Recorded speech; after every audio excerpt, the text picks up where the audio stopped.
decía Juan Antonio Gasca, vicepresidente de la MAP Ciudad de México, egresado del Centro de Estudios en Ciencias de la Comunicación y pues ha cursó la licenciatura de Publicidad, CEO de Lead City Helicopter Tours. Ha sido catedrático de la Universidad de Iberoamericana y en la UNAM. Cuenta con diversos diplomados y ha participado como ponente en seminarios y congresos a nivel nacional e internacional en materia de seguridad. Su trayectoria profesional incluye cargos en instituciones públicas y privadas, destacando su pasión en las áreas del turismo, la comunicación y la protección civil. Director de operaciones de protección civil del gobierno del Distrito Federal, diseñó y puso en operación el primer centro de mando de emergencia de la Ciudad de México, lo que hoy se conoce como el C5. Desde 1984 ha estado involucrado en la elaboración de protocolos de actuación preventiva y de respuesta ante desastres y la consolidación de la estructura de protección civil. Ha participado activamente en el desarrollo de las políticas públicas y privadas para la creación de una cultura de protección civil. Hasta la fecha ha desarrollado consultorías para la elaboración de planes y proyectos de protección civil, así que se ha dedicado especialmente al sector turístico. Así que pues le damos la bienvenida nuevamente a Juan Antonio Gasca. Olaf Leonardo González Portillo es un tercer acreditado en materia de protección civil. Estuvo con nosotros hace 15 días, licenciado en psicología con maestría en terapia familiar sistémica, instructor certificado por la Secretaría del Trabajo y la Secretaría de Protección Civil de la Ciudad de México. Ocupa el cargo de coordinador general de capacitación del Centro de Capacitación y Adiestramiento de la Cruz Roja Mexicana, gerente de operaciones del Parque Acuático Huastepec y capacitador titular de Aeroméxico. Bienvenido a nuestro amigo Leonardo. Y el ingeniero, quien ya presenté, Javier Tonatiuh Balanzario Salazar, presidente de la Asociación Nacional de Ingeniería Urbana. Él es ingeniero civil, egresado de la Escuela Superior de Ingeniería Civil del Instituto Politécnico Nacional. Es director responsable de obra, corresponsable en diseño urbano y arquitectónico, perito en desarrollo urbano, y entre sus obras relevantes como auxiliar de la administración pública, pues está la Torre Diana, modificación y ampliación de la Torre Mayor, edificios de oncología y rehabilitación del Hospital Infantil de México, Federico Gómez, el Hospital Nacional Homeopático, el Hospital Juárez del Centro, Hospital Psiquiátrico Samuel Ramírez, el edificio de la Comisión Nacional de México, el Hospital de Mama de Tláhuac, el Hospital Regional Zona 32 Liverpool de Plaza Galerías Cuapa, Suburbia Cuapa, y más de 500 responsivas de inmuebles en sus diferentes modalidades, dictámenes, vistos buenos de seguridad y operación, obras nuevas, ampliaciones y modificaciones. En el gremio, pues ha sido presidente de la generación 73-77 de la ESIA del Instituto Politécnico Nacional, de la Asociación Mexicana de Directores Responsables de Obras, Sociedad de Egresados de Ingeniería Civil del IPN, Sociedad Mexicana de Ingenieros de Xochimilco, Sociedad Mexicana de Ingenieros del Distrito Federal, Asociación Nacional de Ingenieros Arquitectos, Directores Responsables de Obra y Peritos en Desarrollo Urbano, y actualmente de la Asociación Nacional de Ingeniería Urbana. Es consejero de la Asociación de Ingenieros y Arquitectos de México, AIAM, fundada en 1867, y es la agrupación más antigua de América Latina. En la administración pública ha sido funcionario de obras y desarrollo urbano en las delegaciones de Álvaro Obregón, Coajimalpa, Azcapotzalco, Iztapalapa y Magdalena Contreras. Fue gerente de operaciones y construcciones del FIBIDESU, asesor de desarrollo urbano en la tercera y cuarta legislatura de la Asamblea Legislativa, y gerente de proyectos, director de infraestructura y actualmente asesor del director general del INIFED. Así que bueno, pues ingeniero, queremos darle la bienvenida y agradecerle su tiempo a la Asociación Nacional de Ingeniería también por estar con nosotros. Así que pues bienvenidos. Y Juan, pues todo tuyo la sesión del día de hoy. Tu micrófono, Juan, estamos en silencio. Gracias, muy Listo, amables. gracias. Pues muy amables a todos. La verdad es que es un placer para mí compartir el día de hoy el panel con grandes personajes como el ingeniero Tonatiuh, mi amigo Leonardo. Y lo importante de esta sesión es darle continuidad a la reunión que tuvimos hace algunos días relacionado con el tema de protección civil. Ustedes saben que tuvimos programada una sesión y lamentablemente ese mismo día tuvimos la presencia de un sismo que impactó a la Ciudad de México. Entonces, a raíz de eso, tuvimos que mover la fecha, lo redesarrollamos y automáticamente generaron muchísimas dudas, muchísimas preguntas que no las pudimos desahogar en ese momento porque pues ya se trataban de temas muy específicos en materia de ingeniería, en materia del reglamento de construcciones, y nos permitimos hoy invitar al ingeniero Tonatiuh Balancearo, que además de ser un reconocido ingeniero en el medio de la ingeniería robusta en esta gran ciudad, además tengo la fortaleza de contarlo como amigo y admiración siempre, porque además colaboré con él durante casi un periodo importante en mi vida profesional. Fue mi jefe y son de esos jefes que dejan huella en uno. Y la verdad que le agradezco mucho al ingeniero Tonatiuh la presencia del día de hoy. Bueno, pues vamos a hablar un poquito el día de hoy de lo que nos importa como el tema importante del reglamento de construcción. El reglamento de construcciones para la Ciudad de México, estimamos, por todos los notas, posicionamientos a nivel global de México, eh, es uno de los más robustos que tenemos a nivel de América Latina. ¿Por qué hemos tenido un reglamento robusto? Pues por simplemente ser una ciudad que ha sido impactada fuertemente por eventos sísmicos. Sin embargo, hay un antecedente importante de la cronología de lo que es el reglamento de construcciones para esta gran ciudad. Desde 1920 se emite el primer reglamento de construcciones del Distrito Federal. Esto pues, se da a consecuencia de que ustedes saben que de 1900 en adelante se empezó a considerar la revolución silenciosa y empezamos a hacer una vida en tránsito hacia un espacio democrático en este país. Y la Ciudad de México como tal se calificó siempre con un centralismo total del gobierno. Entonces, finalmente pues es la capital de la República y por eso evolucionamos tan rápido a diferencia de otras entidades. O sea que realmente marcamos tendencia siempre en la Ciudad de México en materia de construcción, también lo seguimos haciendo. En 1957, a raíz del sismo que impactó, ustedes han de recordar por las noticias, aquellos que son muy jóvenes y los que no, cuando cae el ángel de la independencia. Entonces, a raíz de ese momento, se añadieron normas de emergencia en este reglamento. En 1966 aparecen las normas para la Dirección General de Obras Públicas del Distrito Federal. Y en 1977 se publica una cuarta edición del Reglamento de Construcciones del Distrito Federal que emiten las normas técnicas complementarias, que eso es muy importante, que mi ingeniero más adelante les va a platicar de este asunto. Y bueno, pues hacen algunas especificaciones sobre los concretos, la mampostería, los aceros y las maderas en este tema. Y en 1977 ya se nace la figura del director responsable de obra, que para muchos de ustedes, amigos, ha sido un dolor de cabeza el saber quién es un director responsable de obra y cuáles son sus obligaciones y responsabilidades.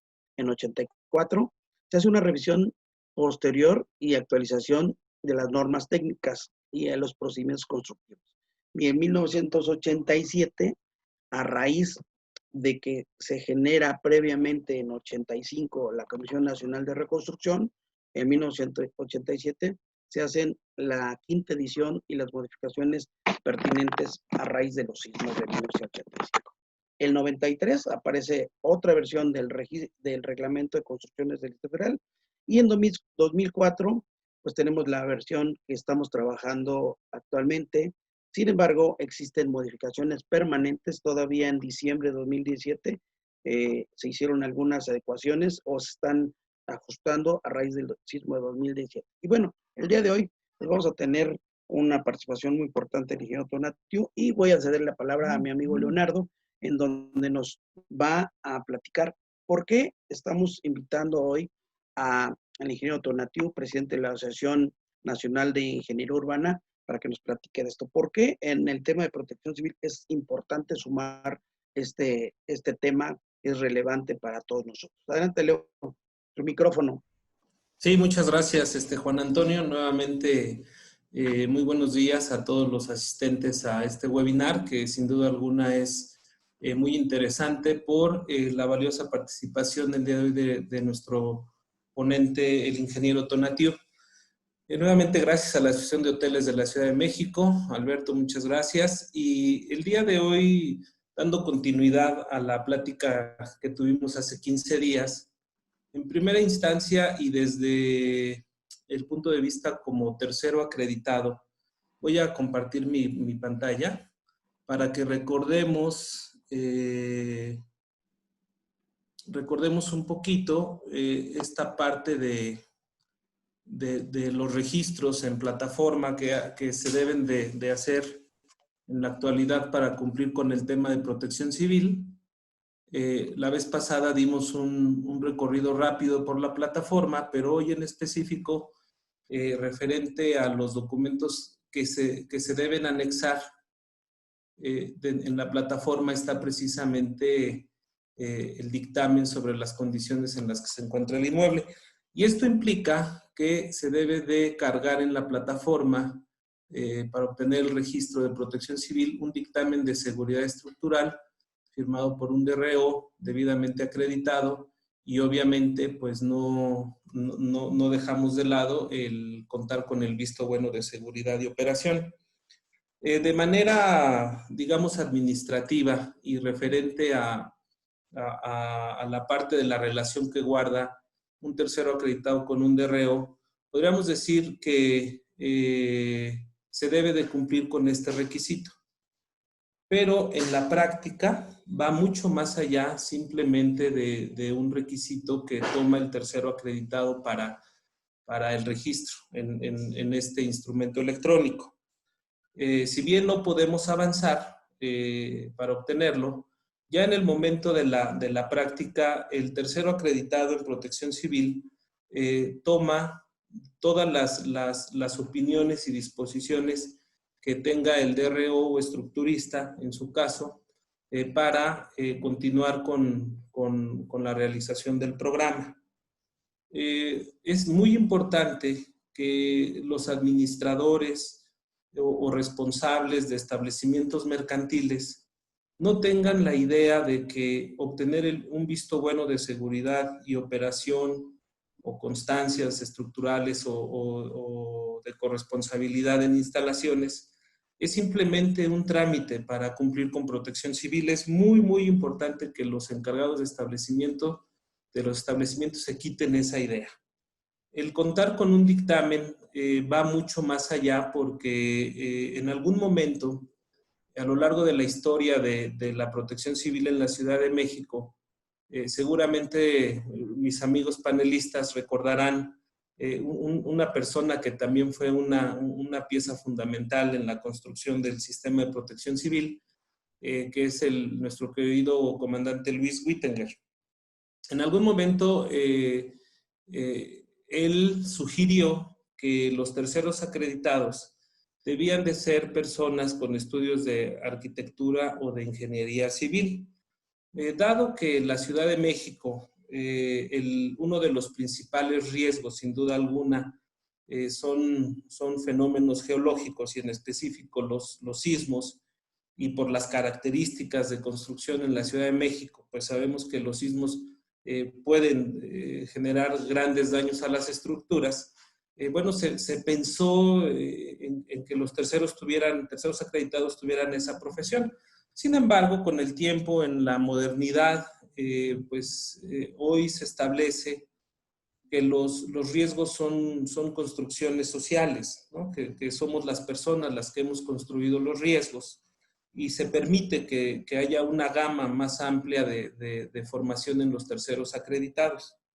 Esto nos lleva sin duda a que nosotros tengamos nuevamente que voltear y regresar a la asesoría y cuidar todos los comentarios que nos hacen los corresponsables en estructuras, los directores responsables de obra o corresponsables en instalaciones.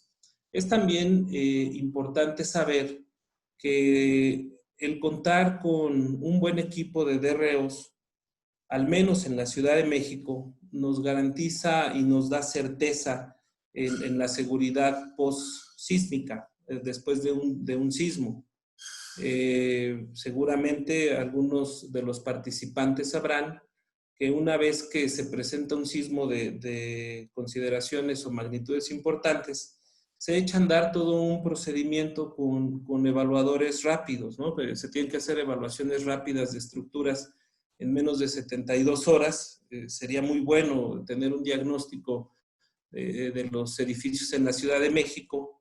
Y aunque habemos muchos evaluadores rápidos, que no tenemos la especialidad en como los DREOs, o ingenieros o arquitectos, sí formamos parte de esta red y bueno, tenemos que apoyarnos mucho en los dictámenes finales que ellos realizan. Entonces, el contar con DREOs capacitados, profesionales, ayuda sin duda alguna a mantener la seguridad en nuestra bella Ciudad de México. Y finalmente, pues, en el marco de la Constitución de la Ciudad de México, en donde se establece que es nuestro derecho como ciudadanos a contar con una ciudad segura, bueno, pues el contar con corresponsables precisamente nos conduce a esa parte, a que tengamos una ciudad cada vez más segura y resiliente, entendiendo que, bueno, pues nosotros construimos la ciudad en este Valle de México con sus diversos tipos de piso, con sus diversos riesgos que esto conlleva o vulnerabilidades, pero que el día de hoy tenemos que aprender a vivir y convivir con este riesgo. Y qué mejor estando bien informados, y es precisamente el panel del día de hoy, lograr estar informados referente a la seguridad de las estructuras. No es sencillo conseguir panelistas de la calidad y si me permiten el término, del calibre del ingeniero Tonatiuh, y es muy importante aprovechar al máximo la experiencia y el conocimiento del ingeniero y bueno, a los invitados es momento de sacar todas esas, no en este momento, pero este es el espacio para resolver todas las dudas en relación a la seguridad que guarda fuera y dentro de nuestros establecimientos. Nuevamente, muchas gracias a la Asociación de Hoteles. Juan Alberto, muchas gracias y buen día a todos los participantes. Gracias, Leo. Juan, si no dispones otra cosa, le cedemos la palabra al presidente Tonatiuh. Y adelante, por favor, ingeniero. Sí, muchas gracias. Pues muy buenos días. Agradezco tantas flores que me echan. Ojalá que al terminar la reunión no se pongan a llorar. Les voy si me puede hacer favor para compartir pantalla. Adelante, ingeniero, puede hacerlo. Gracias.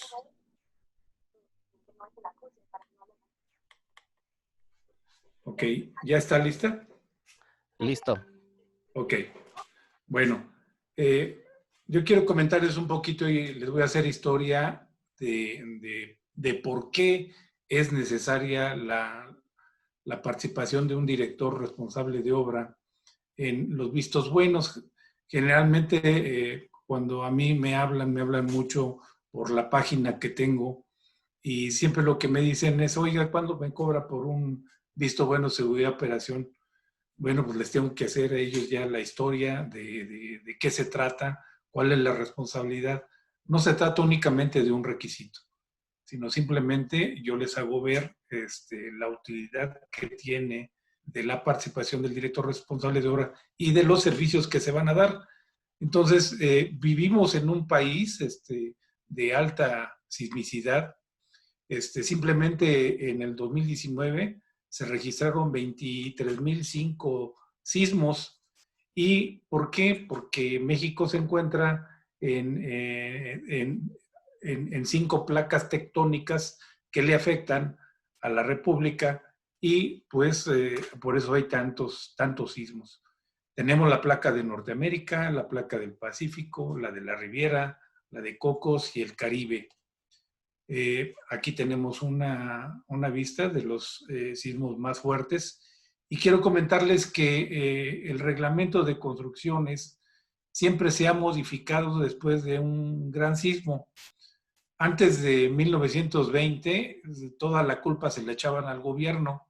Entonces, habría que buscar a una persona a quien deslindarle esta responsabilidad.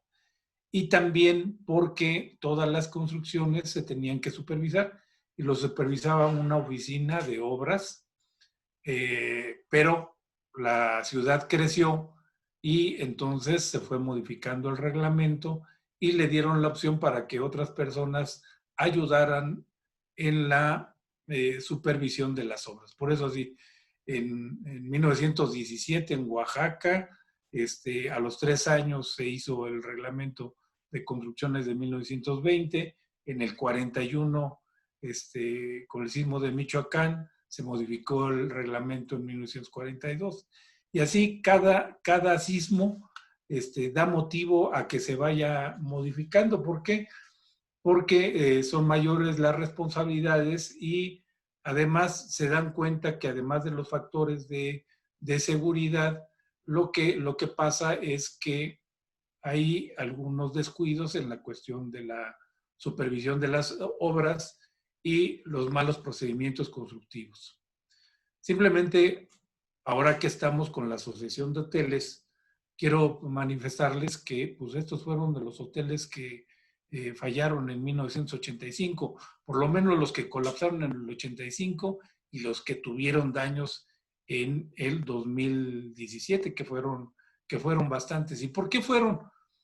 ¿Qué fue lo que sucedió aquí? Bueno, pues porque hubo cambios de usos, quitaron muros, abrieron ventanas, abrieron puertas, hicieron restaurantes, abrieron cocinas, etcétera. Le quitaron, cambiaron la cuestión estructural de un edificio y pues las cosas varían y no se ve nada. O sea, los edificios siguen en pie estáticamente, pero cuando viene un sismo es cuando vienen los problemas. No quiero a ustedes realmente alarmarlos tanto, pero sí necesito que vean que siempre es necesario que se tenga una asesoría técnica cuando se va a hacer alguna modificación o alguna ampliación de un hotel. En este caso, otra de las cosas, no únicamente los sismos, el visto bueno de seguridad y operación se pide a partir de 1976, pero después del sismo del 87 se vio que había muchos problemas porque ya las instalaciones pues, no se les da mantenimiento. Entonces, habría que ver cuáles son estas situaciones que debemos de proteger para que no haya ni incendios, ni tampoco problemas cuando haya un sismo. Y, por ejemplo, para los incendios, pues siempre hay cortocircuitos, requieren hacer de una modificación, entonces le piden a un maestro por ahí por lo que salga más barato y les ponen las instalaciones. Sin embargo, no se dan cuenta que están cargando las instalaciones en algunos de los circuitos, se sobrecargan y estos tienen fallas. También a partir de 1985, en el reglamento de 87, se pide también que los acabados tengan un cierto grado para los incendios. Tienen que aguantar entre 1 hora, 1 hora y media, 2 horas, dependiendo del lugar en donde se encuentren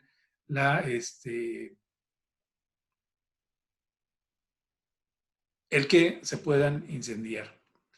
También pues están las velas, son causa de muchos incendios, los aparatos de calefacción, los ventiladores, que muchas veces en lugares donde hace mucho calor se dejan prendidos toda la noche, hay una sobrecalentamiento de los circuitos y pueden ocasionar un incendio. En el mantenimiento preventivo hay que revisar lo que es el aire acondicionado, porque muchas veces no se dan cuenta de que tienen por ahí alguna fuga de aire, entonces están teniendo gastos excesivos en el consumo de electricidad. En la iluminación también, pues no tiene caso que se tengan lugares que están circulaciones o lugares que no tengan mucha circulación, entonces no tiene caso que estén encendidos. Entonces se pueden poner algunos aditamentos para que cuando pase la gente se enciendan automáticamente y se pueden tener iluminación auxiliar para que no estén a oscuras. Otros, los sistemas de calefacción. Los sistemas de calefacción también requieren de este tipo de mantenimiento preventivo. ¿Para qué? Pues para que no sucedan los incendios. La red hidráulica. Yo había visto en algunas ocasiones que me tocó revisar y hacer mis vistos buenos de operación. Yo les decía, a ver, ¿dónde está el sistema? ¿Y por dónde está la tubería? Ya me decían dónde estaba. ¿Y qué sucedía? Que nada más estaba de adorno porque no había ninguna cisterna. No estaban conectadas las tuberías a la cisterna y únicamente estaban ahí de puro adorno. O llegaba uno, veía uno los extinguidores y los extinguidores ya tenían 4 años y ni siquiera se habían cambiado. En otra me tocó revisar las mangueras de los del sistema de contra incendios, y a la hora que las quisimos sacarlas se hicieron pedacitos. ¿Por qué? Pues porque ya estaban podridas. Imagínense, en un incendio llegan los bomberos y al querer operar las mangueras contra incendio, pues se van a quedar con el puro con pedazos en la mano. Entonces, por eso es muy importante. Otra cosa es los sistemas contra incendio, todas las tuberías hacen, a la hora que tienen presión y va circulando el agua, vibran mucho. Entonces, si no están bien aseguradas, pues estas se pueden tronar a la hora de que están apagando un incendio. Y todas las, por ejemplo, en la figura que tenemos aquí en el cuadro del lado inferior izquierdo, deben de tener en todos los codos, deben de tener sus soportes. ¿Por qué? Pues porque la vibración va a hacer que se muevan y entonces estos se van a tronar, las conexiones. Las cocinas, otra cosa muy problemática. Hay que, si nosotros ponemos agua y le echamos al aceite que se está incendiando, pues vamos a hacer que el incendio, en lugar de apagarlo, se va a propagar. Entonces, hay diferentes tipos de extinguidores que se tienen que hacer dependiendo de la zona en la que estemos. Entonces, también tenían, en algunos lugares tienen extinguidores, todos del mismo tipo. Y no, en la cocina son otros diferentes. En la zona donde tenemos equipos de cómputo son extinguidores diferentes. Pero esto, pues ustedes como propietarios de los hoteles, pues no lo tienen tan presente. Pero es muy importante, por eso que nosotros como director responsable nos damos cuenta de muchas cosas que aparentemente a ustedes se les hacen normales y no los toman en cuenta. Por ejemplo, aquí los incendios en hoteles, ¿cuáles los elementos para detectar el fuego? Bueno, son los sensores de calor y humo, los aspersores en techos. Muchas veces también se tapan los aspersores porque no les hacen la prueba una vez que están en proceso de construcción y las cisternas están sucias.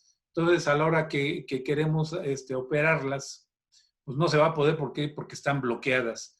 Entonces, siempre es bueno que se tengan pruebas, las pruebas necesarias, y se pueden hacer sección por sección. Esto se hace durante el proceso de construcción. Por eso es muy importante que los propietarios contraten a la persona que les hizo, que estuvieron con ellos en la construcción, porque ellos son los que conocen qué tipo de materiales se utilizaron en el proceso de construcción y si limpiaron o no limpiaron la cisterna. También los accionadores, las escaleras contra incendios, las puertas contra fuego. Yo he visto en muy pocas partes las esclusas. Las esclusas son muy importantes para cortar el fuego, porque el fuego se va por los cubos de los elevadores, los cubos de las escaleras, y cuando se tiene contacto entre un nivel y otro. Entonces es muy importante que en lugares estratégicos se pongan esclusas, porque en caso de un incendio, estas esclusas nos van a ayudar a que no se propague el incendio de un piso a otro y puedan actuar en su momento los bomberos. Hay que mantener las cocinas limpias. La grasa ayuda mucho y el cochambre hacen que los incendios se propaguen y el fuego se propague con esto. También cuando se hacen trabajos, algunos trabajos de albañilería, de herrería, pues pueden provocar un incendio. Entonces hay que aislarlos perfectamente bien y revisarle, hacer algunas recomendaciones a los trabajadores que pues nunca se hacen. ¿Por qué? Pues porque dicen, no, pues ¿cuánto me va a cobrar el director responsable de obra por ir a una visita a darme una recomendación? Bueno, pues yo creo que es más barato cualquier asesoría técnica que les pueda dar un director responsable de obra a lo que van ustedes a perder por un incendio. El mantenimiento de las instalaciones. Llega uno a las instalaciones, abre uno los tableros y todo lleno de telarañas. Se ve que hay algunos que tenían 25, 30 años sin darles un mantenimiento. No, pues es que cuando vienen a revisar nunca abren los tableros. Yo siempre tengo la costumbre de revisar los tableros, ver que todos los circuitos estén con su nombre bien señalizados. Y por ejemplo, pues aquí en esta zona pues se ve que no los han peinado, no los han revisado. Y siempre se deben de tener pues algunos espacios para que se puedan poner circuitos adicionales para cualquier ampliación que se tenga de alguna instalación nueva. Estos son algunos. Del lado derecho están las instalaciones eléctricas, hidráulicas, sanitarias y las especiales. Y del lado derecho tenemos todas las pruebas que se tienen que hacer. Por ejemplo, en la prueba de la temperatura, conductividad y aislamiento, que son las más importantes que se les hacen a las instalaciones eléctricas. ¿Para qué? Para poder detectar si existe alguna fuga y fuga eléctrica y que pueda haber algún circuito, un cortocircuito. Esto es muy importante y generalmente no se hace. Ahora ya han cambiado las normas de 1987 a la fecha. Bueno, pues ya las normas ya cambiaron y ahora pues se pide que los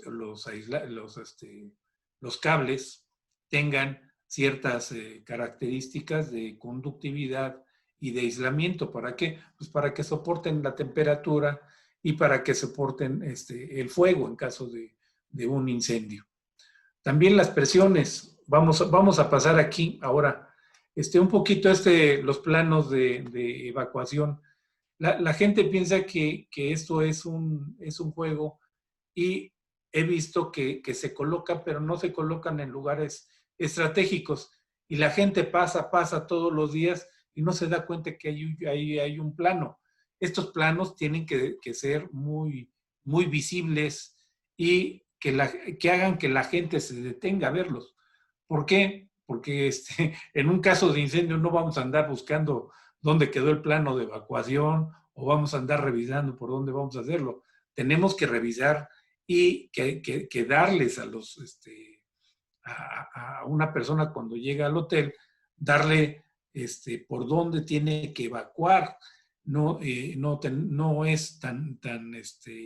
es lo mismo que lo tengamos en una pared, en un muro que hasta que pasemos lo vamos a ver, a que se lo entreguemos en mano para que él en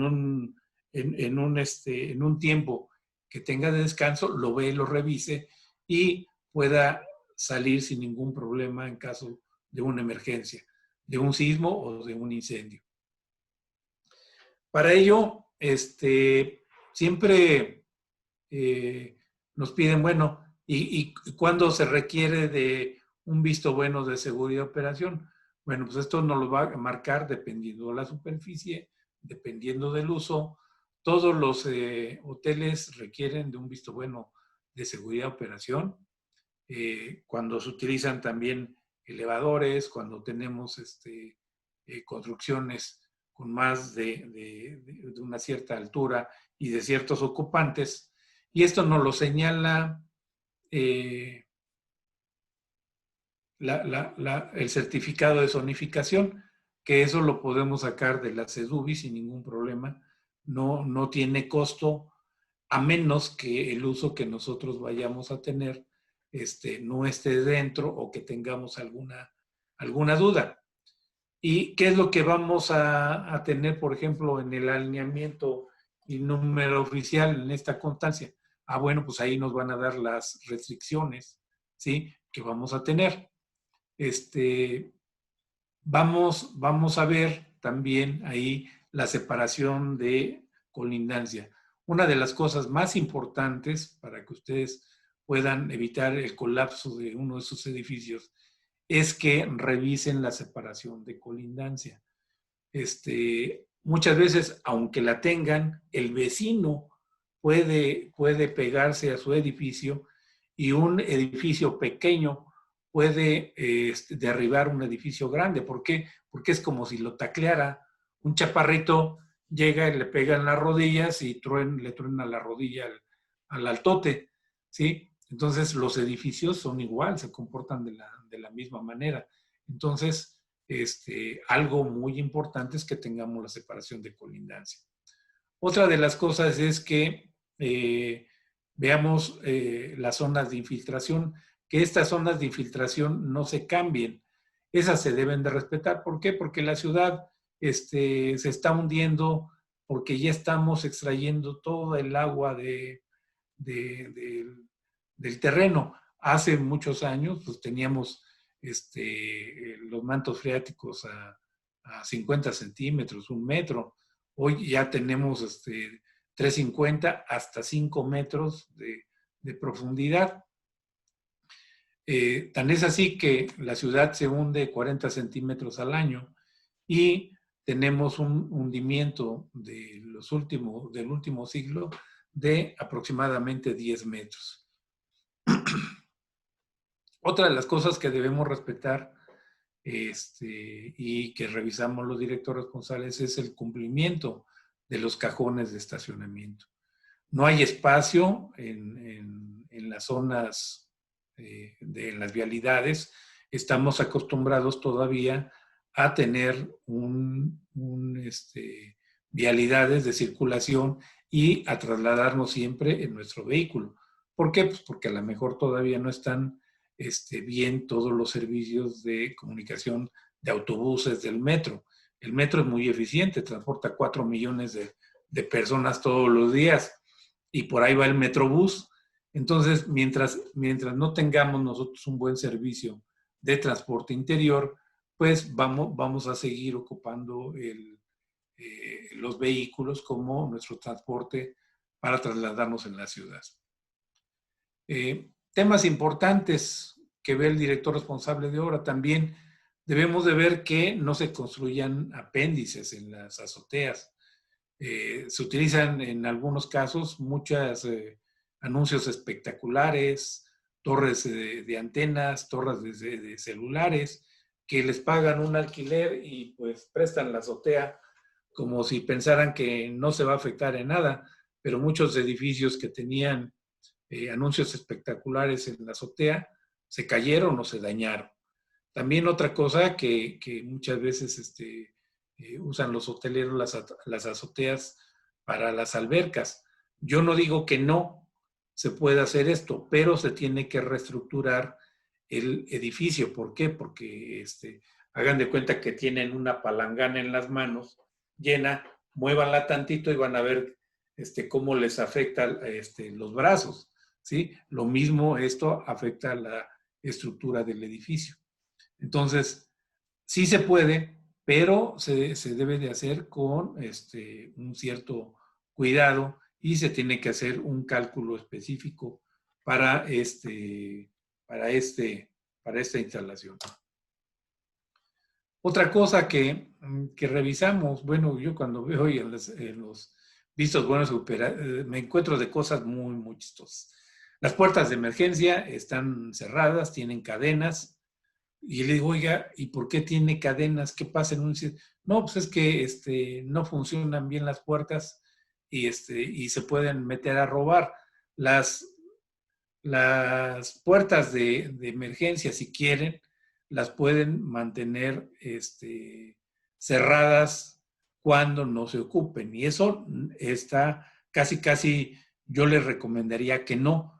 ¿Por qué? Porque en caso de un incendio, pues un espacio que tenemos para desalojar el edificio no lo vamos a tener y va a estar bloqueado, como pasó en el Lobombo, que estaban cerrados, no dejaron salir a la gente y todos los que estaban allá, pues si no murieron quemados, murieron por la asfixia, ¿sí? Entonces, se tienen que tener mucho cuidado. Los detectores contra humo, los esparsores, los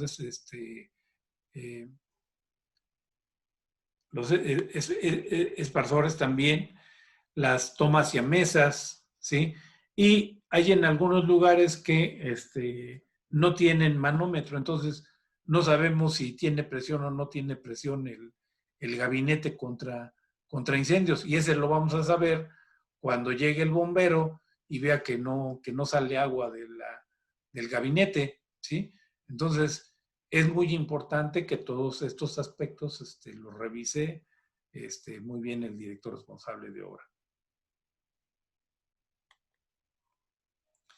Tenemos otra cosa que generalmente hay mucho problema y que son los sistemas de cimentación y la estructura del edificio. En algunos casos, muchos de los edificios tienen pilotes de control, que son estos aparatitos que vemos aquí, que conforme va teniendo o va emergiendo el edificio, se va ajustando el pilote. Otra son las juntas constructivas. Y un error muy grande es cuando no se hace bien el sellado de las juntas en las cimentaciones. Pues resulta que las celdas de cimentación que deben de estar vacías y que su trabajo es para que trabajen vacías, están inundadas. ¿Por qué? Pues porque tienen fugas en instalaciones o porque tienen filtraciones del agua pluvial, ¿sí? Y del nivel freático. Otra cosa es que las escaleras deben de trabajar en forma independiente de los muros, no deben de estar ligadas a los muros. O si están ligadas a los muros, no deben de estar ligadas entre niveles, ¿sí? O entre descansos. Es muy importante que nosotros tomemos esto en cuenta porque en muchos lugares, las escaleras se van a utilizar para que la gente baje, ¿sí? En caso de un sismo, en caso de un incendio. Entonces, si esas escaleras nos fallan, entonces, ¿qué es lo que va a pasar? Que pues, vamos a tener a la gente aislada y en lugar de ayudarles para que bajen, pues los vamos a quedar, se van a quedar atrapados en las escaleras. También cuando vean ustedes, otra cosa muy importante es que ya, por ejemplo, cuando esté llorando por las fisuras, un material así cafecito o color rojizo, amarillento, es porque ya hay corrosión del acero de refuerzo en los elementos estructurales. Habiendo corrosión en los elementos estructurales, se pierde adherencia entre el concreto y el acero de refuerzo y los elementos estructurales ya no van a tener la resistencia con la que fueron diseñados. Entonces, pues vamos a tener problemas. Otra cosa importante son los accesos y que todas las personas tengan accesibilidad a todos los servicios del hotel. O sea, las albercas, las entradas, la comunicación entre un edificio y otro. Si hay playas, pues se tiene que dar acceso a las playas, en los baños, en las cocinas. En todo debemos de tener ciertos aditamentos para las personas con discapacidad. Ahora son personas con capacidades diferentes, ¿sí? Y que este nombre se lo van cambiando. Yo me quedé en el de personas con capacidades diferentes. Los elevadores. Todos los elevadores tienen diferente diseño, dependiendo de la marca, pero hay que revisar si no queremos un accidente en el que se nos vaya nuestro,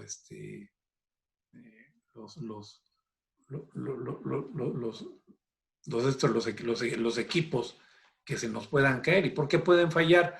Bueno, pues por los cables, tienen también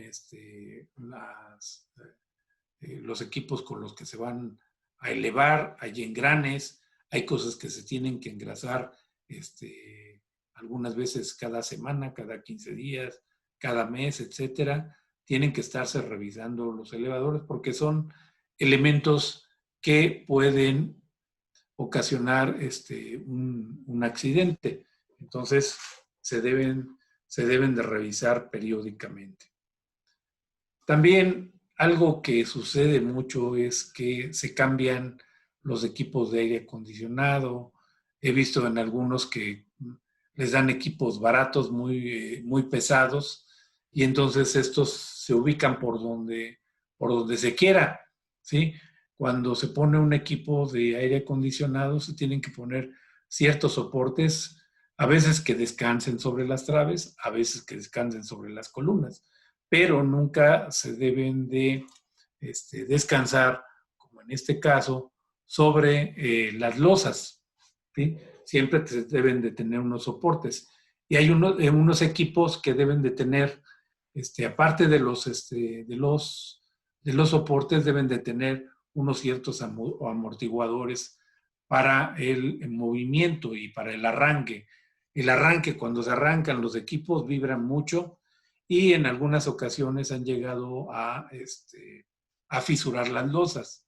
Entonces, si no se tienen estos equipos en bases, no en bases de concreto, sino que deben de ser traves metálicas, es lo más recomendable. Yo lo que recomiendo siempre es que se descansen sobre columnas, ¿sí? ¿Y por qué? Pues porque estas columnas van a transmitir el peso hasta la cimentación. En cambio, si las losas son de 10 centímetros, 15 centímetros algunas, que no están diseñadas para soportar un cierto peso en determinado lugar. Entonces, esto también es un problema también muy, muy grave en las azoteas. Los tanques de gas también, algunos utilizan gas estacionario, otros utilizan calderas. Las calderas también son muy pesadas y también ocasionan problemas en los hoteles. ¿Para qué sirve la constancia de seguridad estructural? Si ustedes vieron, en cada sismo hay una modificación al reglamento, o por lo menos alguna norma o algo se inventa para poder siempre aumentar los coeficientes sísmicos. Lo que yo he visto, en realidad, es que son muchos errores de tipo constructivo. Y esto, bueno, pues muchos compañeros no están de acuerdo, pues, porque se sienten aludidos, ¿sí? Sin embargo, hay errores de tipo constructivo. ¿Por qué? Porque los dueños contratan muchas veces a un maestro de obra, no se lo encargan ni siquiera a un ingeniero, a un arquitecto, y mucho menos a un director responsable de obra que les orienten para ver cómo se tienen que hacer esos cambios. Entonces, en 1987, con el reglamento, la modificación al reglamento de construcciones, aparece una figura que se llama constancia de seguridad estructural. Y esta constancia se renueva cada 5 años, desde el 87 hasta la fecha. ¿Y por qué?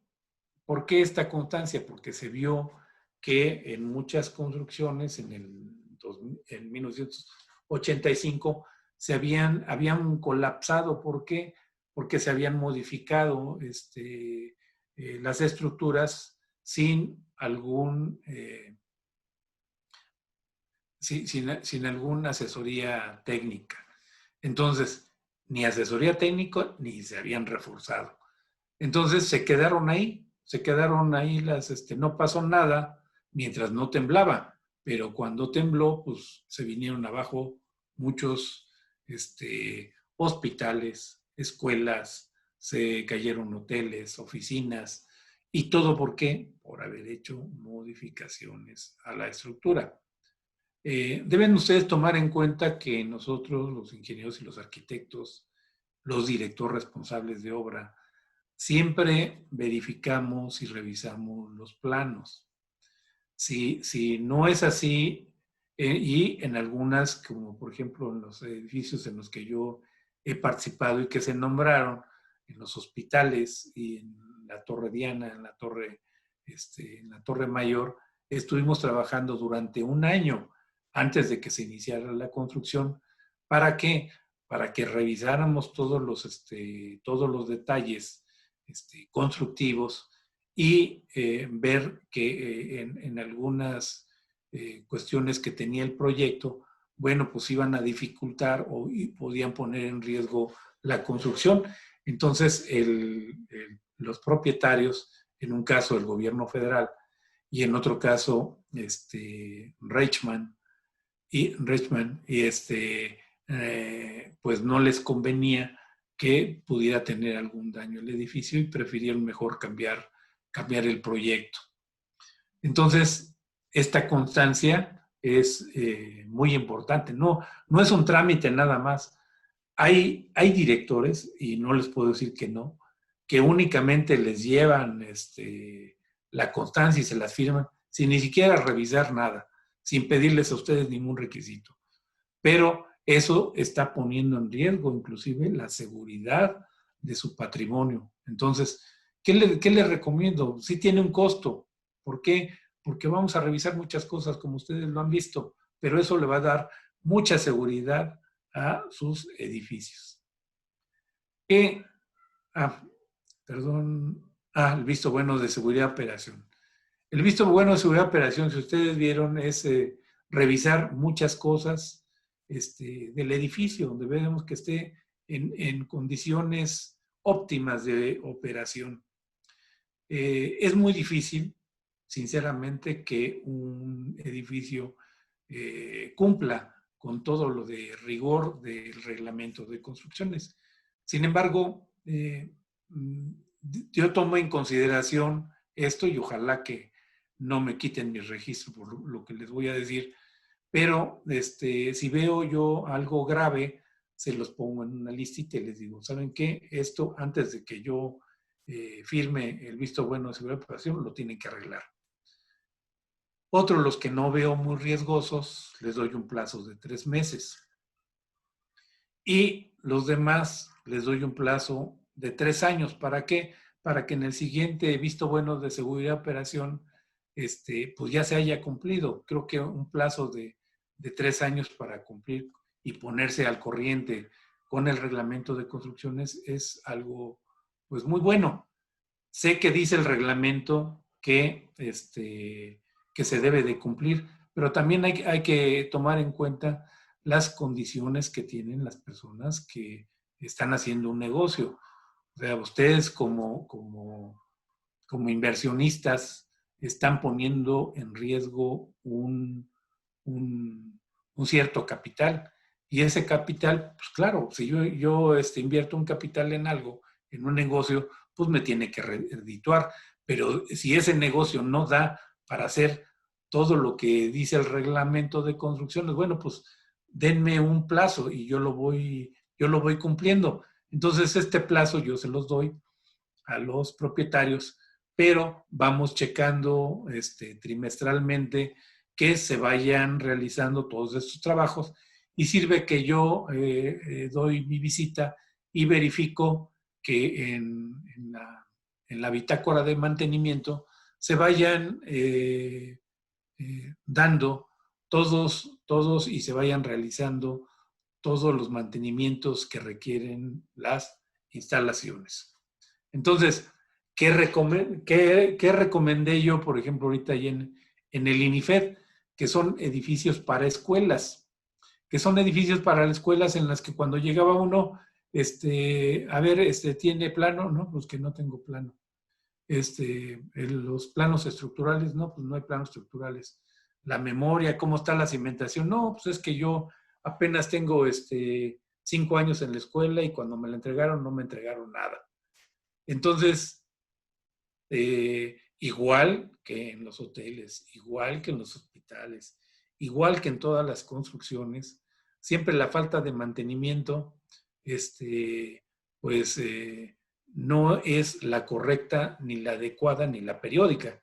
Siempre hay cosas que se tienen que revisar periódicamente y hay cosas que requieren de una revisión anual, por ejemplo, como los extintores.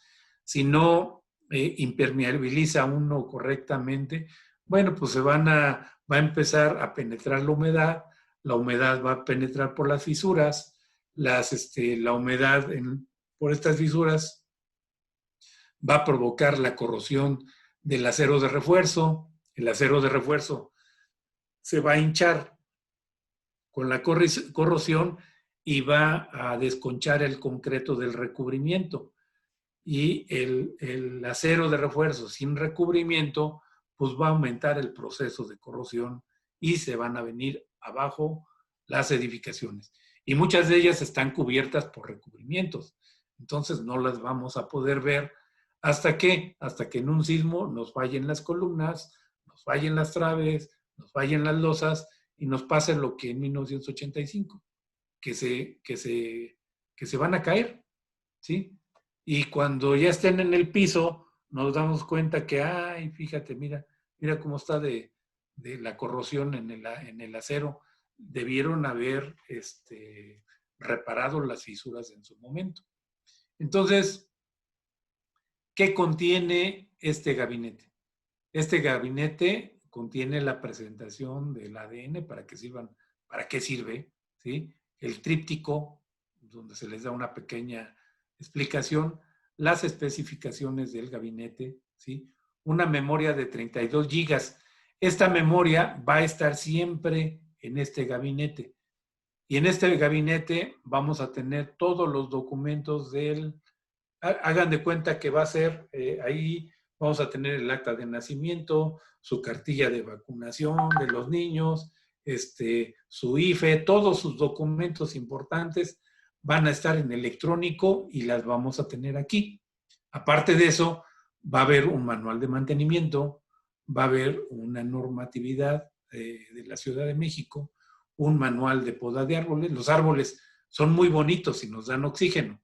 Sin embargo, provocan muchos problemas en las cimentaciones, en las instalaciones hidráulicas y sanitarias, levantan banquetas, etcétera. Entonces, hay que tenerlos en espacios, pero que sean en espacios para jardines, para bosques, etcétera. No sobre las banquetas, no sobre los patios. ¿Por qué? Porque nos producen más problemas que beneficios. En protección civil, bueno, pues en protección civil ya nos dijeron lo que hay, cuáles son las causas de las sanciones. Aquí están. Y bueno, termino yo mi plática con algo que dijo Albert Einstein. Si buscas resultados diferentes, no hagas siempre lo mismo.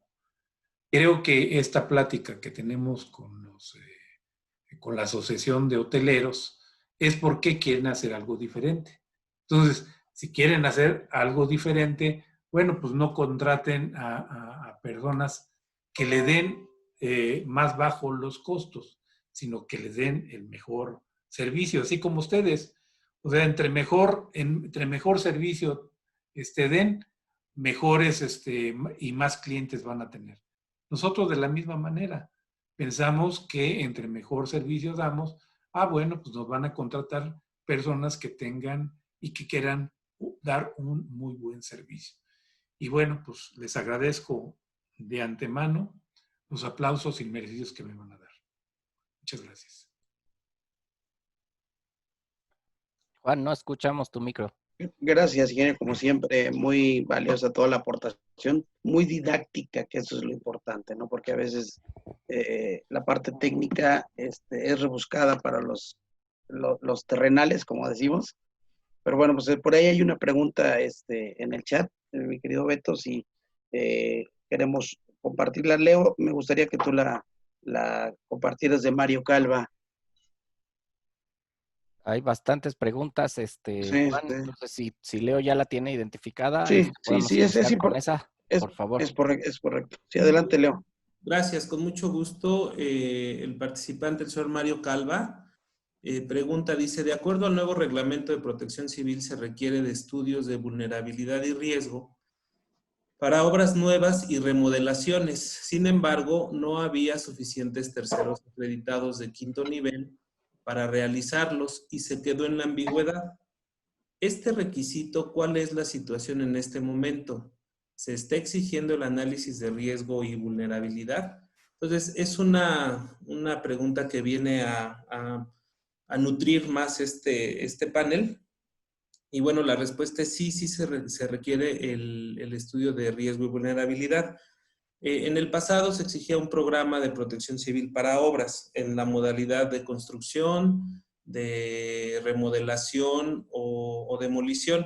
Hoy día ese marco ya quedó obsoleto y hoy se pide el análisis de riesgo y vulnerabilidad. Efectivamente, se debe de hacer por un tercero acreditado nivel 5, pero les recuerdo que con la entrada en vigor de la nueva ley de protección civil, el tema de los niveles también ya quedó excluido. Entonces, hoy a los terceros acreditados nos entregan 3 registros, uno para capacitación, otro para hacer programas de protección civil y un tercero para hacer análisis de vulnerabilidad y riesgo. Efectivamente son pocos los terceros que hay en esta situación. Tendríamos que buscar en el padrón de terceros los poquitos que quedan de nivel 5 y una vez actualizado el padrón, aquellos que tengan este registro para hacer este trámite. Pero hasta el momento hay que hacerlo. Se hace el estudio de riesgo y vulnerabilidad, se ingresa a la Secretaría de Gestión Integral del Riesgo y ellos son los encargados de mandar el análisis a la instancia que corresponde. Esa sería la respuesta. Gracias. Gracias, Leo. Una acotación importante en los comparativos. Ingeniero, más o menos, ¿cuál es el número, el escenario en cuanto a cuántos DRO hay para la Ciudad de México, aproximadamente. Su micrófono, ingeniero. Perdón, muchas gracias. Sí, aquí en el Distrito Federal hay 2.100 directores responsables de obra, aproximadamente. Aproximadamente. Es la cifra exacta, pero me quedé más o menos en esa cifra de corresponsables en seguridad estructural que dan los dictámenes de seguridad estructural. Había 2010, 2020, algo así.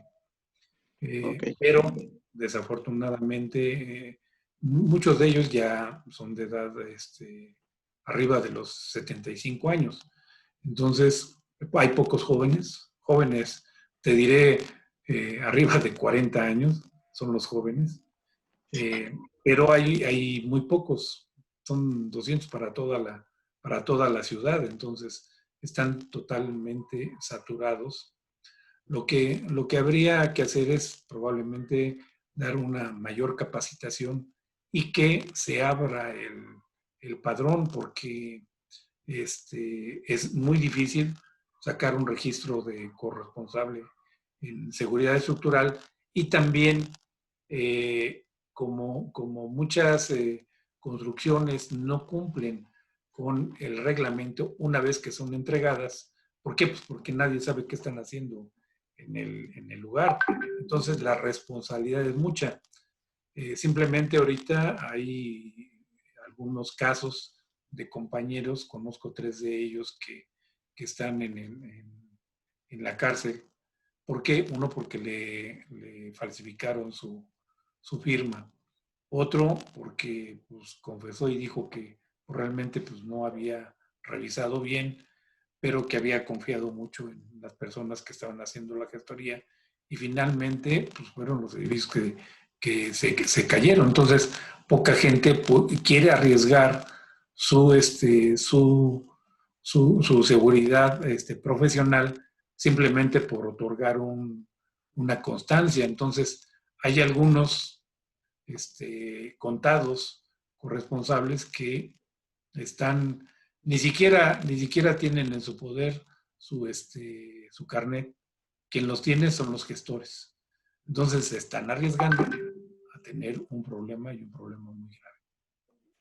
Es importante el tema, por eso quise hacer este comparativo entre los terceros acreditados, que va a evolucionar y va a crecer, los DRO que existen, los corresponsables, porque en el tema de la hotelería, Beto, es muy relevante considerar este tema de la gestoría, como dice el ingeniero, lo que hemos platicado en varias sesiones. El tema de la gestoría se terminó en este sentido y hay que darle certidumbre a la inversión y sobre todo si hablamos en estos tiempos que el turismo es una parte fundamental de la detonación de economía y generación de empleos, pues es responsabilidad de los que estamos atrás de todo este tipo de gestión de protección civil, pues de hablar con transparencia y serenidad y sobre todo que el inversionista, porque así es el término correcto, utilizó el ingeniero, los inversionistas en turismo, que son los que levantan y apuestan por el turismo, pues cuiden el patrimonio, ¿no? Un tema relevantísimo que lo quiero volver a tocar y que lo tocamos la sesión pasada es el tema del Repsam. Es un ejemplo exactamente lo que dice el ingeniero, ¿no? El firmar por firmar y el poner en riesgo, en este caso, a alumnos.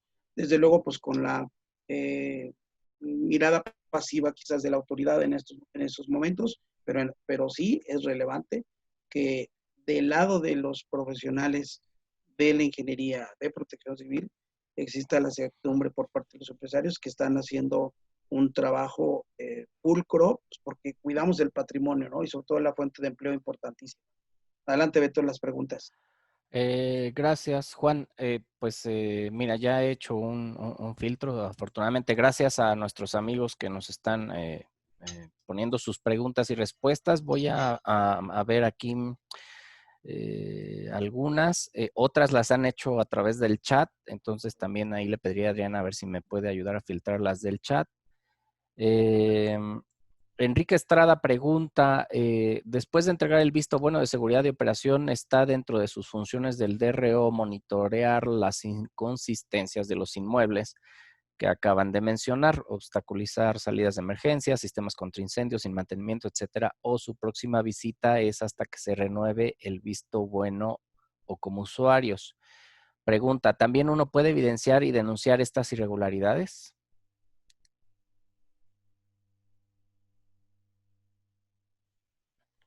Bien, soy Tonatiuh Balanzario. Yo lo que hago generalmente para los vistos buenos en mi operación, cobro una parte por la revisión. Si no he sido el director y esta ya tiene algún tiempo en operación, hago mi revisión y cobro una parte por la revisión y por un informe de lo que yo veo. Sí, cosas graves se tienen que hacer de inmediato y no se firma. Y esto se le dice al cliente desde el inicio. Si después de la revisión hay algunas cosas que no cumplen con el reglamento, que pueden ser menores, otras pueden ser mayores. Las que corran riesgo tienen que ser de inmediato. Las que tengan un poco de problema de incumplimiento del reglamento, les doy un plazo de 3 meses, otros de 1 año y otros de 3 años. Entonces, dependiendo de esto, pues les comento. Entonces, con eso, pues ya, ¿qué es lo que estoy haciendo? Que al terminar y cuando se venza el visto bueno, el cliente me vuelve a llamar. No pasa como en la primera, que construyó y no supo ni siquiera quién fue el director responsable de obra. Aunque todos los directores tienen su teléfono en la licencia de construcción, ¿sí? Hay donde ubicarlos, tanto su nombre como su teléfono. Y entonces yo voy periódicamente voy una vez cada 6 meses, a los 6, al medio año, a los 18, a los 24, y así sucede, a los 30 y a los 36. 36, son 6 revisiones. Y en esta voy verificando la bitácora de mantenimiento. Yo les doy una bitácora de mantenimiento. Y además, si hay si veo las instalaciones y yo tengo forma, pues les hago un manual de mantenimiento y operación. Y ese mantenimiento y operación lo tienen que seguir ellos. Entonces, sí cuesta trabajo, me costó mucho trabajo a mí preparar toda esta información, pero ahora ya se me hace muy sencillo y además al propietario se le hace muy, muy fácil ir cumpliendo. Y además de que va previniendo muchas cosas que, como les comento, ve uno los gabinetes de extensiones que no están conectados, ve uno ahí de adorno también los detectores de humo y los esparsores, cosas que saca uno las mangueras de contraincendio y se deshacen en la mano, ¿sí? Entonces, todo eso me ha dado a mí una forma de ver cómo hacer cumplir, ¿sí? Pero también que no se haga un gasto, porque a los primeros que les decía tienen que cumplir con esto, me decían, ¿sabe qué, ingeniero? Muchas gracias, ahí nos vemos, y buscaban otra opción. Y la otra opción les cobraba más barato. Y siempre, pues, como todo mexicano, buscamos lo que nos cueste más barato, no lo que nos dé un mejor servicio. Entonces, esto poco a poco ha ido cambiando y mejorando las condiciones, tanto de los inmuebles como del director responsable de obra. Gracias, ingeniero. Beto, tengo una pregunta, ingeniero. Sí. Dice José Becerrilos pregunta, ingeniero Balanzario, muchas gracias por su participación. ¿Cuál es la propuesta para atender físicamente en el ámbito estructural aquellas edificaciones de más de 40 años de antigüedad? Bueno, yo lo que he dicho es, si un edificio no presenta daños en su estructura, no importa de qué edad sea, es porque se construyó bien y porque está bien construido. No porque haya cambiado el reglamento de construcciones, se va a caer el edificio. No, el reglamento no se cae porque no se cumpla con los factores. Si cumplió en su momento y se construyó bien, no va a tener daños. Entonces, yo un edificio, si veo que no tiene daños, ¿por qué tengo que hacerle, obligar al propietario a que cumpla con el nuevo reglamento de construcciones? Que va a ser un gasto en el que pues casi se va a duplicar el gasto de lo que vale un edificio, porque ahora ya le tenemos que, para que cumpla los armados, le tenemos que hacer la prueba del pajarito, ¿sí? La última varilla que pongamos o el último estribo, dejamos un espacio para que entre el pajarito. Si el pajarito sale, entonces todavía le falta 0, ¿sí?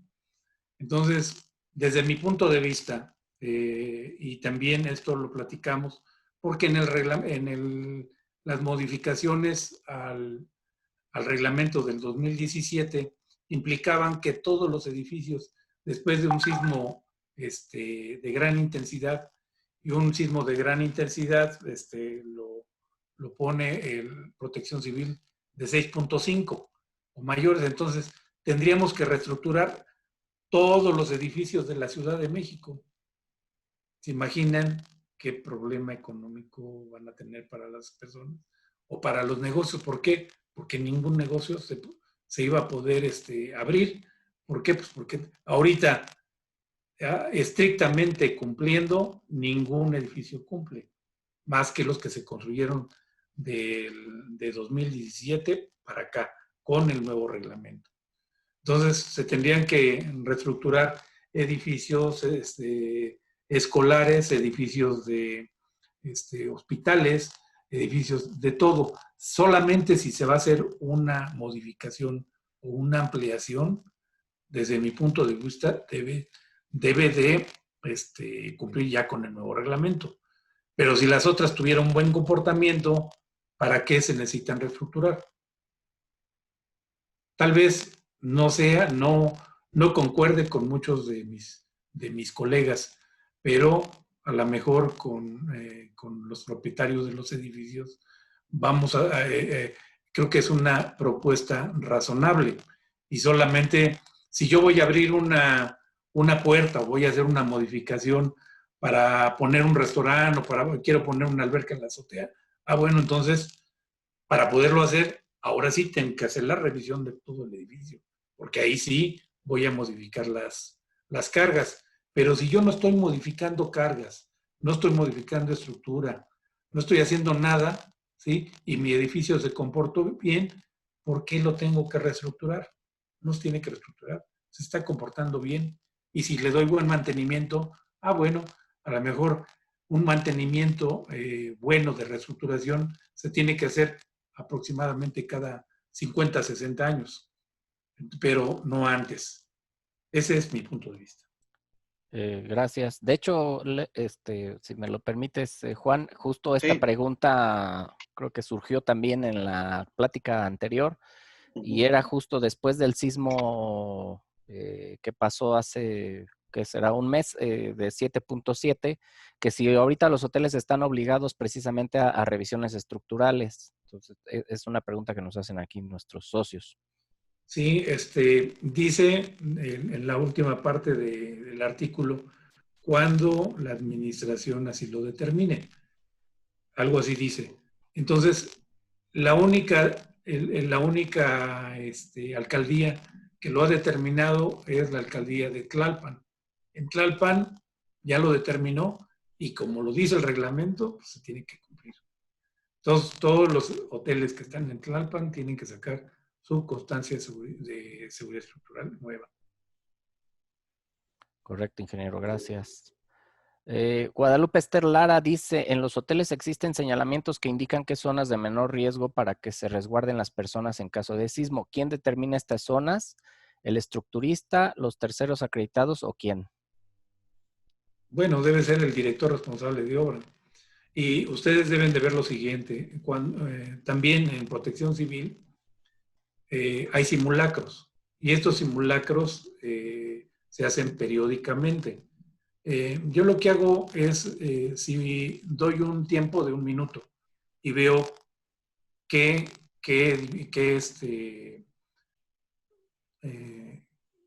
parte del edificio se puede desalojar y la otra parte, pues tenemos que darles espacios para que se puedan resguardar lugares seguros, espacios seguros. Y, por ejemplo, una de mis propuestas para el reglamento de construcciones es, si ustedes ven en los sismos, los edificios no estallan, sino que fallan las columnas, se van de lado o caen las columnas. Pero cuando existen obstáculos entre losa y losa, entonces ahí quedan espacios. Entonces, se pueden hacer espacios de resguardo que estén confinados por concreto. ¿Para qué? Por si cae la losa, en esos espacios no va a haber ningún problema. Existen en los hoteles, en los pasillos, pudiera ser que ese pasillo en algunos lugares tenga columnas cortas de concreto. ¿Para qué? Para que a la hora de caer las losas caigan y queden como un cajón en la parte de abajo. Entonces las personas pueden tirarse en esa zona y ya no van a tener problemas. A lo mejor pueden estar golpeados y llenos de polvo, pero no muertos, ¿sí? No aplastados por las losas. Y cerca de ventanas, ¿para qué? Para que puedan salir por esos lugares. Muchas de las gentes que se salvaron en el 85 y en el 2017 quedaron en esos espacios. Entonces, esos espacios hay que aprovecharlos para poder tener zonas de resguardo. Y esos espacios, ¿quién los conoce? Pues el director responsable de obra. Es el que sabe dónde están esos lugares de seguridad. Más que los terceros acreditados, porque a nosotros nos prepararon para ver la cuestión de seguridad estructural y sabemos cómo se comportan las estructuras. Anteriormente había terceros acreditados, creo que ahora ya no, y eso lo celebro mucho, y hay muchas personas muy profesionales que tienen ya un conocimiento técnico mayor y pueden hacerlo. Pero antes se decía que abajo de una puerta pues era un lugar seguro, pero pues ya se vio que no es tan seguro, ¿no? Entonces, los lugares seguros son los que tienen un espacio en el que no van a caer la losa con losa, sino va a quedar un espacio entre ellos. Sí, si me permites, Alberto, dar mi opinión en cuanto a la pregunta que nos hace la señorita Guadalupe. Efectivamente, los terceros acreditados, muchas de las ocasiones cuando entramos ya a la implementación del programa, pedimos croquis para hacer el estudio de señalización, incluyendo las zonas de menor riesgo, y a veces están en blanco los croquis. Entonces, sería muy importante que las personas que contratan los servicios de su DRO o estructurista, previo a la entrega de la constancia o del visto bueno, solicitasen que les indicaran en croquis dónde están las zonas de menor riesgo en cuanto a la parte estructural. Si el tercer acreditado se enfrenta a esta situación, evidentemente, como lo dice el ingeniero Tonatiu, tenemos conocimientos técnicos, algunos de nosotros no somos especialistas en la materia constructiva, pero al determinar el año de construcción, qué tipo de construcción, si son marcos rígidos o solamente es mampostería que esté o no reforzada, es obligación del tercero acreditado contactar al DRO o estructurista que hizo el dictamen y pedirle que corrobore la información si la estamos haciendo bien. Algo también muy importante es que aquellas personas que contraten los servicios de un tercero acreditado, cuando se entreguen los croquis señalando las zonas de menor riesgo, le pidan a su tercero acreditado con base a qué está sugiriendo las zonas de menor riesgo, con base a qué criterio se ha establecido eso. Puede haber un tercero acreditado que sea arquitecto o ingeniero y les dé la explicación y se los pone por escrito mucho mejor, pero es aquí donde nosotros, los terceros acreditados tenemos que voltear con el corresponsable en estructuras pedirle su apoyo, pedirle su opinión referente a si están bien marcadas las zonas de menor riesgo, porque finalmente juntos, tanto DRO, tercero acreditado y responsable del establecimiento, somos corresponsables. Gracias.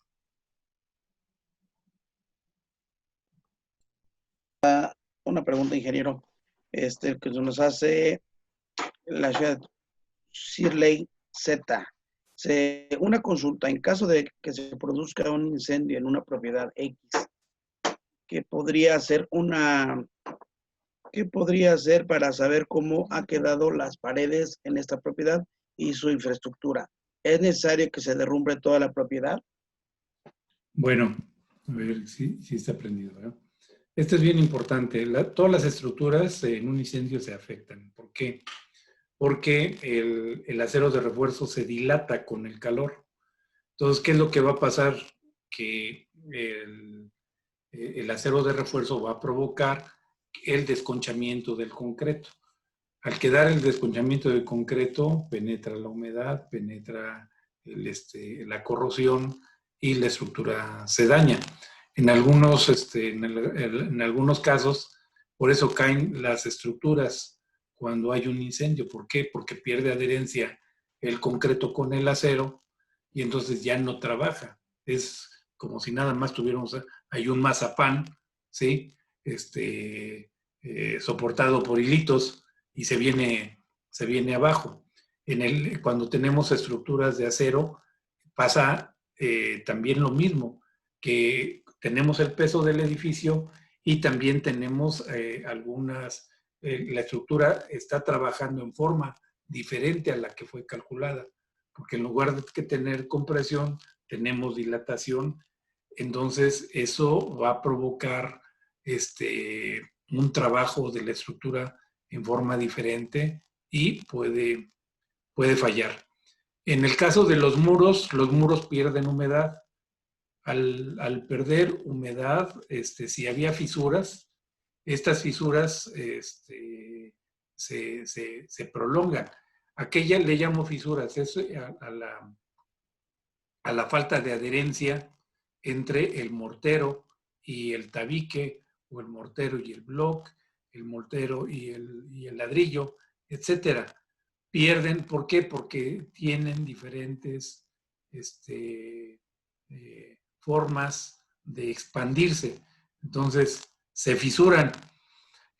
No van a caer. ¿Por qué? Porque están estáticamente, están soportados por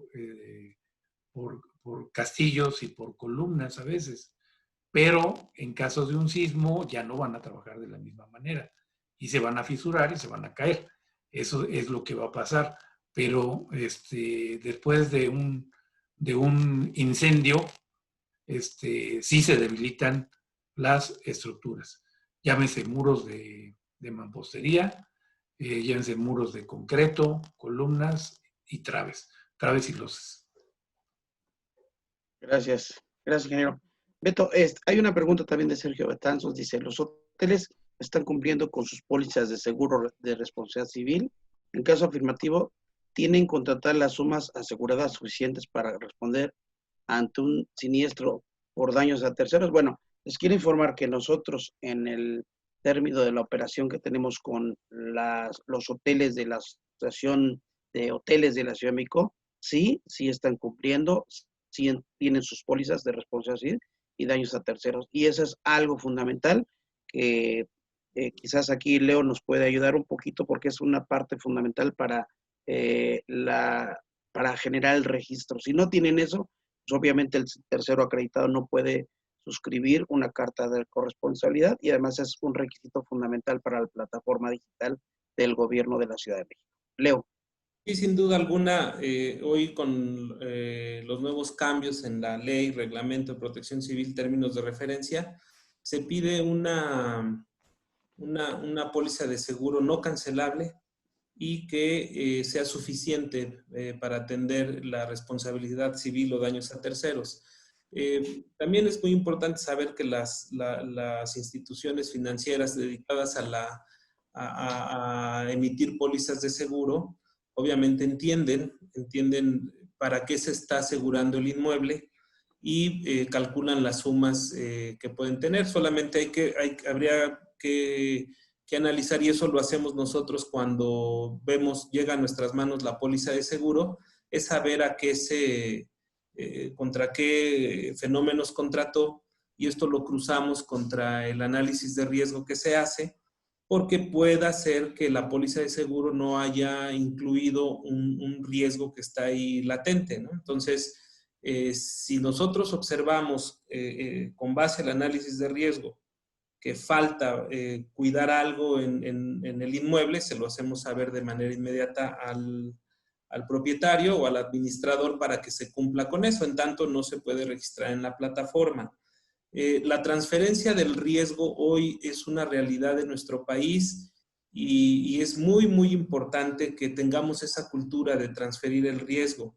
Hoy día existen marcos jurídicos que nos obligan a tener asegurado nuestro vehículo, si no, no podemos, sería un riesgo circular así, más las sanciones. Hoy día también es importante que volteemos a ver esa cultura de transferencia del riesgo. ¿Cuántos de nosotros tenemos nuestra casa asegurada? Y la verdad es que las pólizas de seguro son relativamente baratas, a veces incluso más económicas que un vehículo, pero necesitamos empezar a generar la cultura de transferencia del riesgo. Si nuestra casa está asegurada contra sismo, inundación y algunos otros elementos que sean de riesgo, pues bueno, en el momento que ocurra el fenómeno, entonces ya podemos transferir el riesgo hacia esos lugares, y eso se busca evidentemente en los establecimientos mercantiles. Gracias, Leo. Beto. Gracias. Déjame ver, aquí teníamos otra. Algunas que ya se repiten. Cuando hay un incendio, preguntan, ¿cómo se determina o cómo se evalúa después de un incendio la estructura de un inmueble o de un edificio? Las paredes y las... Sí, esa ya la respondió Ok, el ingeniero. dame un segundo. Dice que hay una persona que nos pregunta, ingeniero, dice, perdón por la pregunta, pero ¿qué diferencia hay entre una fisura y una grieta? Bueno, les voy a contestar la primera. Si un edificio perdió resistencia, bueno, pues es muy fácil con extracción de corazones y se hacen pruebas de escaneo de la estructura. Otro sistema que hay, ahorita se me fue su nombre, pero también es con un aparato que ve las fisuras hasta de milímetros, ¿sí? Dijeron fisuras y fracturas. La diferencia... Fisuras y grietas, fisuras y grietas. Fisuras y grietas. Bueno, pues casi es lo mismo. Nada más que es el espesor.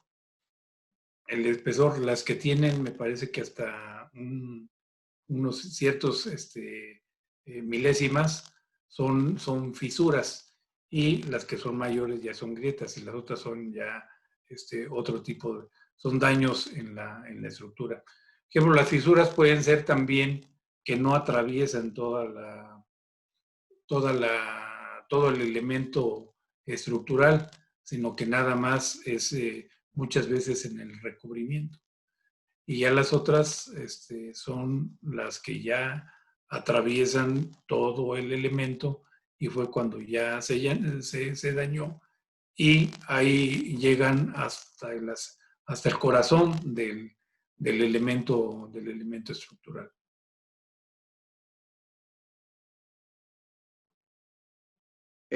Beto, no sé si tengas alguna pregunta adicional, o Adriana. Pues a ver, aquí me dicen, Rubén Romero, ¿cuál sería el argumento legal ante las autoridades en relación a la emisión de un dictamen o una revisión estructural si el edificio no tiene daño, pero obviamente no cumple con el nuevo reglamento? Ver de lo que les comentaba hace un momento, que no porque no cumpla con el nuevo reglamento, quiere decir que no se va a caer. Lo que va a suceder es que cada reglamento van aumentando los coeficientes de seguridad, los coeficientes sísmicos, y entonces tienen que reforzarse más con acero y utilizar otro tipo de concretos más resistentes. Sin embargo, por eso está muy polémico este artículo y lo deja a criterio de las autoridades.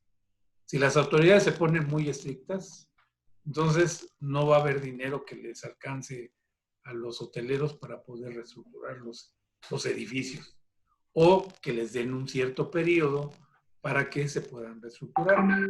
Precisamente eso es lo que ahorita está haciendo el Instituto de Seguridad de las Construcciones, que se pone a evaluación del instituto si los edificios van a requerir o no de una reestructuración, porque no van a cumplir.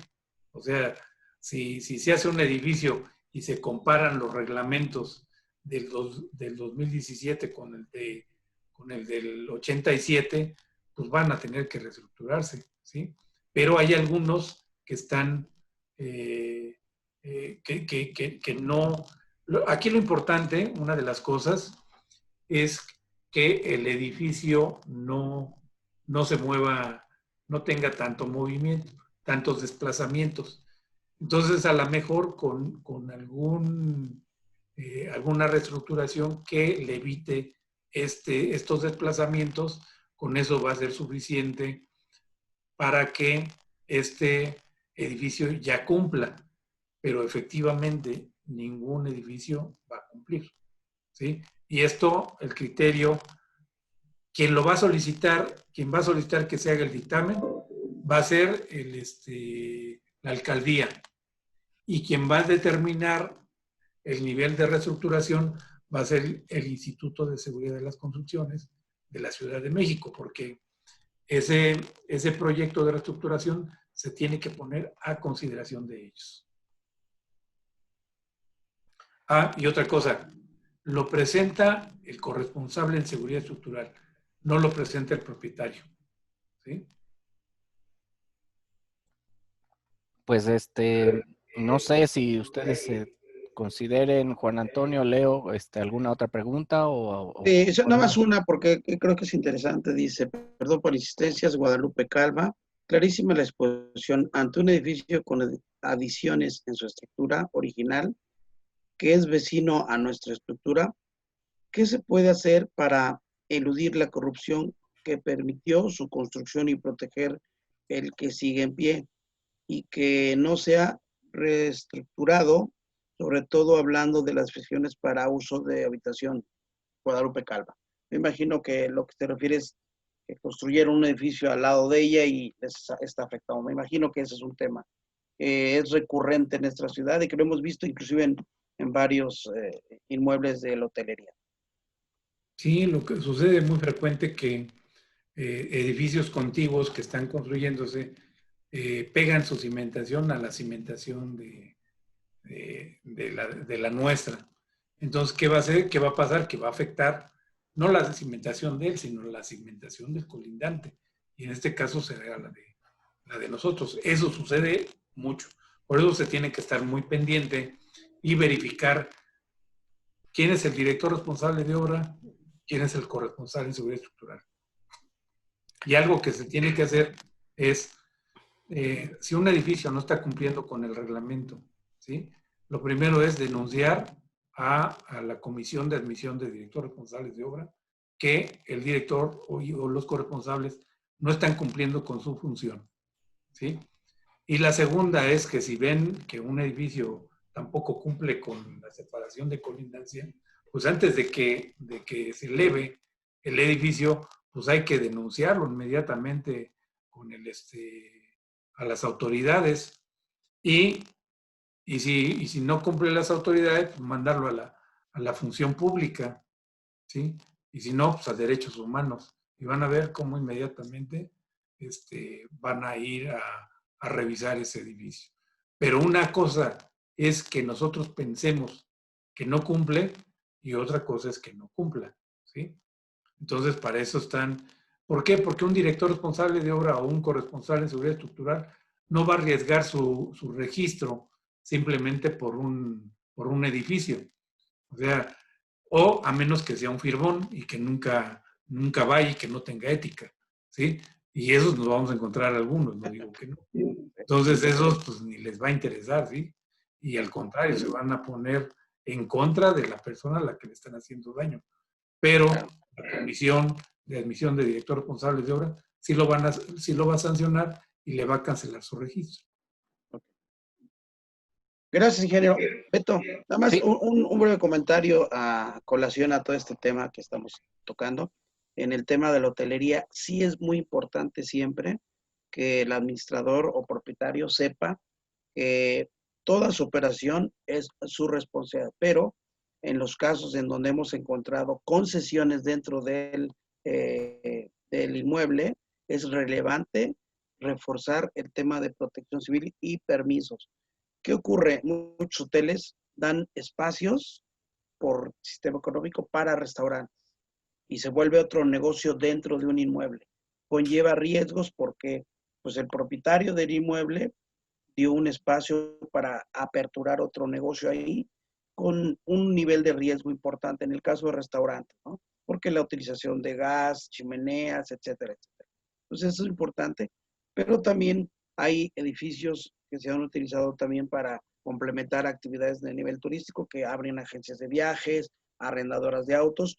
Entonces se desliga el propietario se desliga, es un término quizás no el correcto, pero sigue siendo corresponsable de lo que ocurre en el inmueble. Y eso es muy importante resaltar en el tema de la hotelería, porque ha ocurrido muchísimo. Hay muchísimas concesiones de restaurantes, de agencias, arrendadero de autos, spas, y entonces se vuelve ya un tema complicado la responsabilidad del propietario del inmueble. En este caso, la marca hotelera.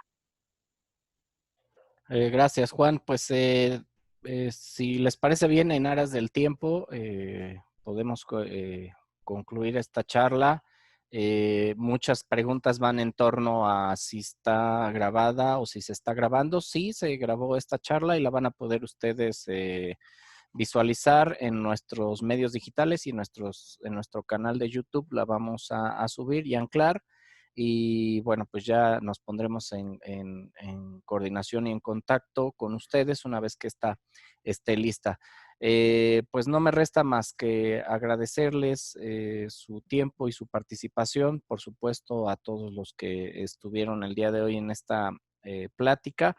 Y a nombre del Consejo Directivo de la Asociación de Hoteles y del ingeniero Rafael García, presidente de esta asociación, pues también darles muchas gracias por ello. Y pues también agradecer a Juan Antonio Gasca, que es nuestro asesor en gestión de riesgos, a Leonardo, que es tercero acreditado en materia de protección civil, y agradecerle también a usted, ingeniero Tonatiuh, presidente de la Asociación Nacional de Ingeniería Urbana, su participación con nosotros, que creo que fue muy de mucho valor sobre todo para los hoteles que integramos o que integran esta asociación de hoteles. Muchas gracias.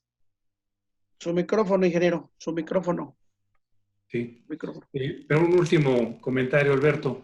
Me gustaría ver la posibilidad de que pudiéramos firmar un convenio de colaboración. En la asociación tenemos, pues, yo creo que más de 70 directores responsables de obra que podrían dar un buen servicio y mandarles un mensaje a ustedes como hoteleros que hagan de cuenta que nosotros somos los médicos de sus hijos. Así es. Ustedes no van a arriesgar la vida de su hijo, ¿sí?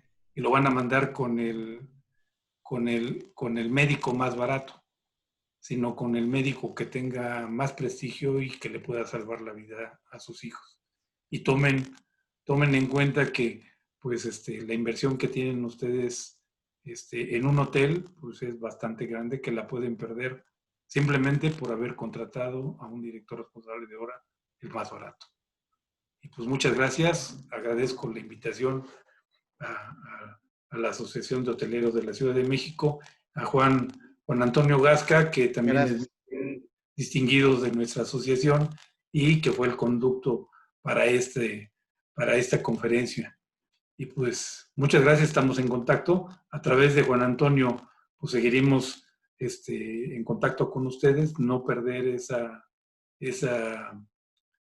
comunicación y que sea para beneficio tanto de ustedes como de nosotros. Muchas gracias. Gracias, ingeniero, y pues sí, cuente con ello. Seguramente estaremos informando de este compromiso que podemos establecer como instituciones. Recordarles que la asociación tiene un convenio también para ver todos estos temas, y si tienen alguna duda, cualquier comentario con relación a la plática de hoy y con relación a sus programas de protección civil, pues a través de nuestra asociación de hoteles pueden consultarnos por los diferentes medios que ustedes ya conocen, y a través de nuestra página web, precisamente para poder coordinar pues las visitas o la asesoría que ofrecemos en ese sentido. Así que pues gracias a Juan Antonio, gracias a Leonardo, nuevamente ingeniero, gracias a todos ustedes por participar y nos vemos en el próximo. Muchas gracias. Gracias, ingeniero. Estamos en contacto. Muy amable. Gracias.